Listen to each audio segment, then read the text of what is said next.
नमस्कार। श्रीमती मोहरी देवी तापड़िया कन्या महाविद्यालय जसवंतगढ़ के इस YouTube चैनल पर आपका हार्दिक स्वागत करता हूं, अभिनंदन करता हूं।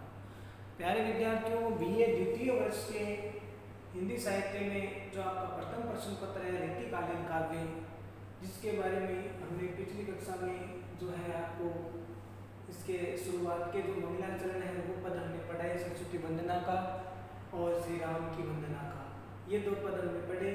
आज हम इनका जो अपना छठा पद है आपके पाठ्यक्रम में पाठ में परशुराम संवाद है, वो ये जो छंद है आपका वो कुंडलिया छंद में है। कुंडलिया छंद आपको पता है, जब छंद शास्त्र की हम चर्चा करते हैं, पढ़ते हैं, तो कुंडलिया छंद विषम मात्रिक छंद है और ये विषम मात्रिक छंद है, 6 चरणों का छंद होता है। और इस छंद की विशेषता होती है कि जिस शब्द से शुरुआत होती है उसी से उसका अंत होता है। ठीक है, एक बात ये मुख्य विशेषता इसकी है। और इसकी जो प्रथम 2 पंक्तियां होती है उसमें दोहा छंद के लक्षण पाए जाते हैं। और दोहा छंद में आपको पता है 13 और 11, यानी 13 और 11 पर क्या होती है, यति होती है। और 13 और 11 जो प्रथम पंक्ति है, यानी पहली और तीसरी पंक्ति में 13-13 मात्राएं, दूसरी और चौथी में आपकी 11-11 मात्राएं होती है। तो टोटल तो हो गई 24 मात्राएं। शेष 4 पंक्तियां वो रोला छंद की होती है जो 24 मात्राएं की होती है। और दोहा छंद की जो अंतिम पंक्ति होती है, यानी जो चौथा चरण होता है इसका, वही रोला छंद का प्रथम चरण होता है, यानी वो की वही लाइन पंक्ति वो वापस आ जाती है। तो ये होती है कुंडलिया छंद के बारे में आपको थोड़ी जानकारी दी। और ये जो आपका प्रश्न है वो केशवदास जी द्वारा जो है, किसके द्वारा रचित है, ये केशवदास जी के द्वारा, आचार्य केशवदास जी द्वारा रचित आपके रामचंद्रिका महाकाव्य के लिया गया है ये परशुराम संवाद। तो प्यारे विद्यार्थियों, परशुराम संवाद है। आप परीक्षा में अगर मान लीजिए ये पद आए तो आप वहाँ पर प्रश्न में क्या लिखेंगे कि प्रस्तुत पद्यांश या प्रस्तुत पद आचार्य केशवदास द्वारा रचित रामचंद्रिका महाकाव्य के परशुराम संवाद शीर्षक से अवतरित है, ऐसा लिखना है। अवतरित लिख सकते हो, उद्धृत लिख सकते हो, या लिया गया है ऐसा लिख सकते हो। तो ये रामचंद्रिका महाकाव्य के परशुराम संवाद से है। वो पहले जो हमने पढ़े वो सरस्वती वंदना शीर्षक से थे, एक था वो राम वंदना शीर्षक से था। अब आगे देखिए, आज का इसमें कुंडलिया छंद है। ये छंद कौन सा है, कुंडलिया छंद। कि राम है, ये प्रश्न कहाँ का है, ये आपको पता है। रामचंद्रिका में पूरी एक तरह से केशवदास जी ने रामायण की जो है वही रचना है वो अपने पदों में की है। तो रामचंद्रिका में राम की कथा है, तो उसमें जो परशुराम संवाद आता है, परशुराम संवाद आपको पता ही है, जब धनुष यज्ञ होता है और सीता स्वयंवर में जो धनुष यज्ञ होता है, जब धनुष राम उठा करके तोड़ देते हैं, भंग कर देते हैं, तब उस समय परशुराम अपने आराध्य शिव के उस धनुष के भंग होने पर अत्यधिक रोष प्रकट करते हैं, क्रोध प्रकट करते हैं। तो वो इसी भाव का ये संवाद है, ये पद है। तो जब जैसे ही परशुराम है वो राम को एक तरह से अपने फरसे से, वहाँ पर आपको छोटी कक्षा 10वीं क्लास में आपने शायद पढ़ा होगा, परशुराम लक्ष्मण संवाद है, जहाँ पर लक्ष्मण जी और परशुराम के बीच में नोक झोंक होती है, टकराव होता है। तो वहाँ पर राम उनको शांत करते हैं और वो किस प्रकार से परशुराम जी अपने बाहुबल का, पराक्रम का डर दिखाते हैं, भय दिखाते हैं फरसे का, और डराना चाहते हैं, लेकिन वे दोनों भयभीत नहीं होते, राम और लक्ष्मण। तो अब इसमें वही राम है, वो श्री राम है, वो परशुराम जी को समझा रहे हैं, बता रहे हैं। तो उसके बारे में कुंडलिया छंद देखिए कि टूटे टूटन हार तरु वायु दीजत दोष, टूटे टूटन हार तरु वायु दीजत दोष, और त्यों अब हर के धनुक को हम पर कीजत रोष, हम पर कीजत रोष, काल गति जानी न जाई, होन हार हवे रहे मिटे, मेटी न मिटाई, होन हार हवे रहे मोह मद सबको छूटे, और होई तिनका वज्र, वज्र तिनका हवे टूटे। तो यहाँ पर देखिए एक विशेषता मैंने बताई कि जिस शब्द से प्रारंभ होता है वहीं से अंत होता है। तो टूटे शब्द से ये प्रारंभ हुआ कुंडलिया छंद, और टूटे शब्द से इसका क्या हुआ है, अंत हुआ है। तो एक विशेषता ये होती है कुंडलिया की, जिस शब्द से शुरुआत होती है उसी शब्द से खत्म समाप्ति होती है। और पहले जो चरण में 2 आगे होते हैं, दो चरण है वो किसके होते हैं, 2 आगे, और बाकी के 2 है वह 4 है वो रोला छंद के, दो रोला छंद के उदाहरण होते हैं। तो अब इसमें देखिए प्यारे विद्यार्थियों, ये जो हम पर कीजिए तो रोष है, इसी पंक्ति को, ये जो पंक्ति चौथे चरण की है। 1 2 3 4 चरण हो गए, तो चौथे चरण की जो है वही रोला छंद की प्रथम पंक्ति बन जाती है। ठीक है, तो इस प्रकार से कुंडलीय छंद होता है। तो प्रथम जो है चौथे चरण की पंक्ति प्रथम चरण रोला की प्रथम पंक्ति बन जाती है। तो अब ये तो सब थोड़ी सी जानकारी हुई। अब आपको इसका अर्थ देखिए, व्याख्या देखिए। तो प्रसंग मैंने बता दिया। प्रस्तुत पद्यांश जो है कि आचार्य केशवदास जी द्वारा रचित, केशवदास जी द्वारा रचित रामचंद्रिका महाकाव्य के परशुराम संवाद शीर्षक से अवतरित है। इसमें श्री राम है परशुराम जी को समझाते हुए कह रहे हैं, परशुराम जी है को समझा रहे हैं कि जो वो समझ रहे हैं साधारण मनुष्य वो हम नहीं हैं, हम परम ब्रह्म परमात्मा स्वरूप हैं, ये समझाने की कोशिश है वो करते हैं। देखिए कि टूटे टूटन हार करूं वायु दीजत दो। श्री राम परशुराम से कह रहे हैं कि टूटे वाले जो टूट जाता है या जाते हैं, टूटनहार माने टूटने योग्य, टूटे टूटनहार यानी जो टूटने योग्य है, ऐसे तरु माने वृक्ष, जो टूटने योग्य पेड़ होते हैं वो अपने आप ही टूट जाते हैं। टूटे टूटनहार तरु, जो पेड़ टूटने योग्य होते हैं वे अपने आप ही टूट जाते हैं। इसमें वायु दीजत दोष, इसमें हवा का कोई दोष नहीं होता। वायु दीजत माने देना, दोष माने दोष, हवा को दोष देना इसमें व्यर्थ है, क्योंकि जो पेड़ टूटने योग्य हैं वह टूट कर ही रहते हैं। उसमें हवा को दोष देना एक तरह से व्यर्थ है, वो बात हवा को दोष देना अनुचित है। इसी बात को आगे श्री राम समझाते हुए कह रहे हैं कि त्यों अब हर के धनुक को हम पर की जग रोष। त्यों मैंने वैसे ही, त्यों का अर्थ क्या है, वैसे ही। अब हर हर माने शिव, हर का होता है शिव, हर हर भोले नमः शिवाय, ऐसे भजन कीर्तन करते गाते हैं। तो हर का होता है शिव, शिव के धनुक, धनुक माने धनुष, शिव के धनुष को हम पर की जग रोज। इसी प्रकार से जैसे टूटने वाले जो पेड़ होते हैं वो टूट जाते हैं, सरलता से टूट जाते हैं, उनके लिए हवा को दोष देना अनुचित है। ठीक उसी प्रकार से ये जो शिव का धनुष था वो पुराना था, शिव का धनुष पुराना था तो हमारे हाथ लगते ही टूट गया। इस पर आप हम पर क्रोध कर रहे हो, रोष, रोष माने क्रोध करना उचित नहीं है। आप जो हमारे ऊपर हम पर की जिद, हम पर माने श्री राम जी खुद स्वयं के लिए कह रहे हैं कि आप हम पर क्रोध कर रहे हो, रोष कर रहे हो, क्रोध कर रहे हो, तो ये आप अनुचित है, क्योंकि शिव का धनुष पुराना था सो टूट गया। इसमें गुस्सा करने की, क्रोध करने की कोई आवश्यकता आपको नहीं है। इस प्रकार समझा रहे हैं। फिर आगे देखो कहते हैं कि हम पर कीजित रोष काल गति जानी न जाए, कि परशुराम जी आप हम पर क्रोध कर रहे हो, ये एकदम सर्वथा अनुचित है।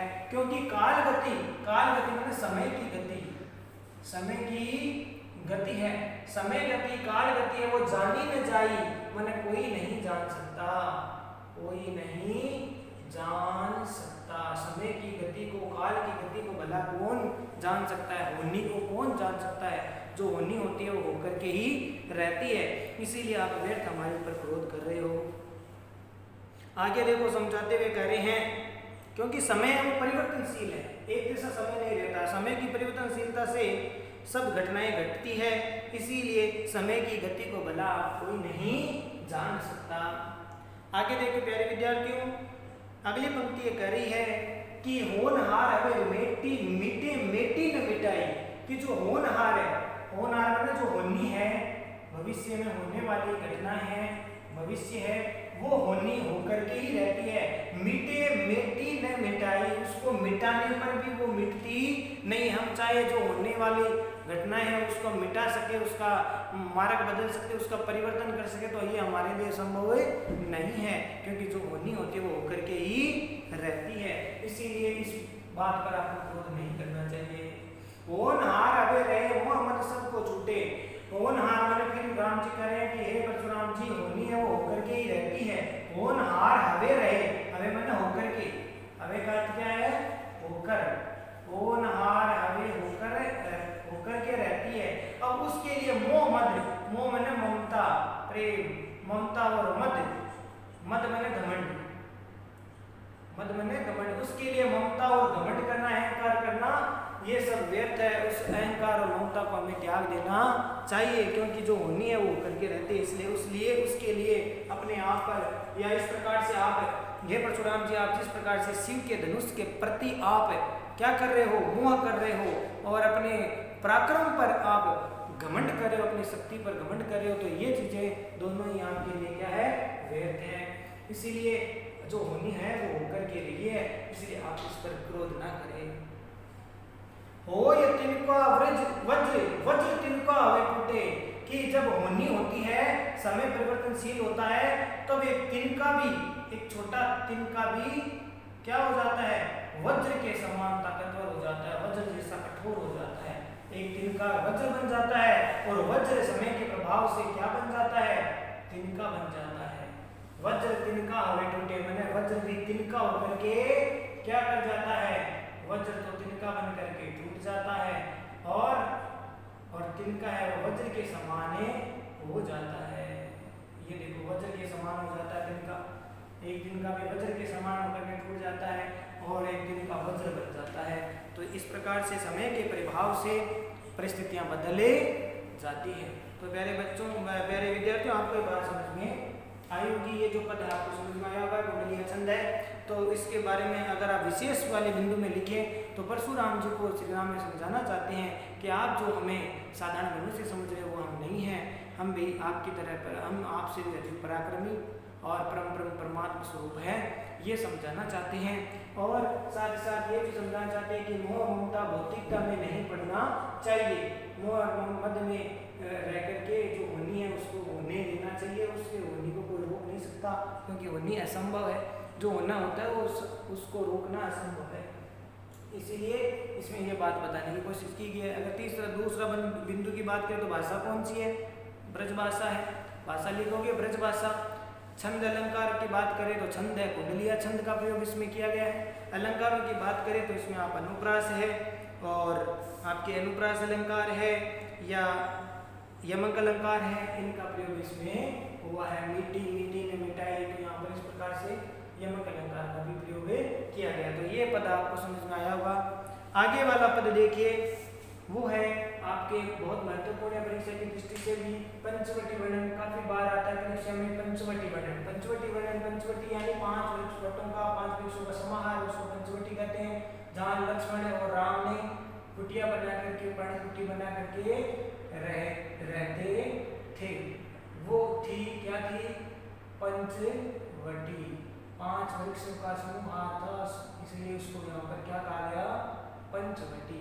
ये पंचवटी हो गई। तो पंचवटी को किसके समान बताया है, पंचवटी को साक्षात किसके समान बताया, साक्षात शिव के समान बताया है, साक्षात शिव के समान।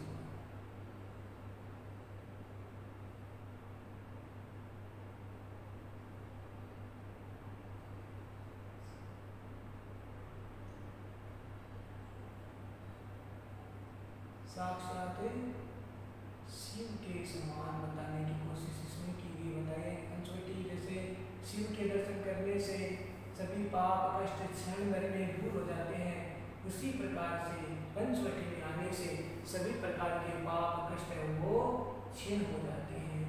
तो ये इसमें साक्षात पंचवटी को शिव के समान बताया। ये छंद कौन सा है, छंद की बात करें तो ये दुर्मिल सवैया है, जिसको चंद्रकला भी कहते हैं। ठीक है, इसमें 8 सगण होते हैं। तो ये दुर्मिल सवैया है, और दुर्मिल सवैया है वो आपके प्यारे विद्यार्थियों जो है इसमें 8 क्या होता है, सगण है, वर्णिक छंद है। और इसमें देखो 12 पर इस पर यति होती है, और इसमें कौन वर्णन कर रहा है, वो लक्ष्मण कर रहे हैं।